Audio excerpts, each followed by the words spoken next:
सिंधु घाटी सभ्यता, Indus valley civilisation, प्राचीन विश्व की सबसे महत्वपूर्ण और प्राचीन सभ्यताओं में से एक है, जो आज के पाकिस्तान और उत्तर पश्चिमी भारत के क्षेत्रों में स्थित थी।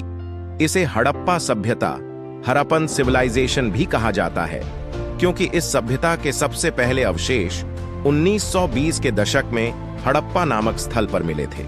सिंधु घाटी सभ्यता का काल लगभग 3300 ईसा पूर्व से 1300 ईसा पूर्व तक माना जाता है। इसका मुख्य क्षेत्र सिंधु नदी और उसकी सहायक नदियों के किनारे फैला हुआ था। प्रमुख शहरों में हड़प्पा, मोहनजोदड़ो, राखीगढ़ी, धोलावीरा और कालीबंगन प्रमुख हैं। सिंधु घाटी सभ्यता अपनी उन्नत नगर योजना और वास्तुकला के लिए जानी जाती है।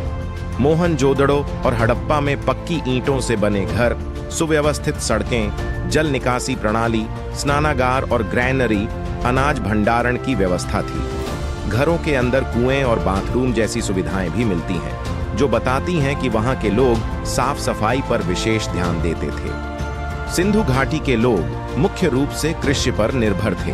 वे गेहूं, जौ, बाजरा, कपास आदि की खेती करते थे। व्यापार भी इस सभ्यता का एक महत्वपूर्ण हिस्सा था, जिसमें वे मेसोपोटामिया और अन्य पश्चिमी एशियाई सभ्यताओं के साथ व्यापारिक संबंध रखते थे।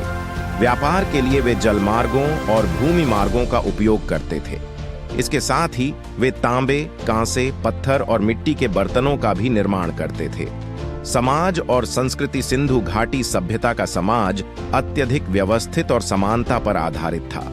हालांकि सभ्यता में किसी भी राजा या महल के साक्ष्य नहीं मिलते हैं, फिर भी यह समाज बहुत संगठित और अनुशासित प्रतीत होता है। सभ्यता के लोग मिट्टी की मूर्तियों, बर्तन, मोहरों और गहनों का निर्माण करते थे।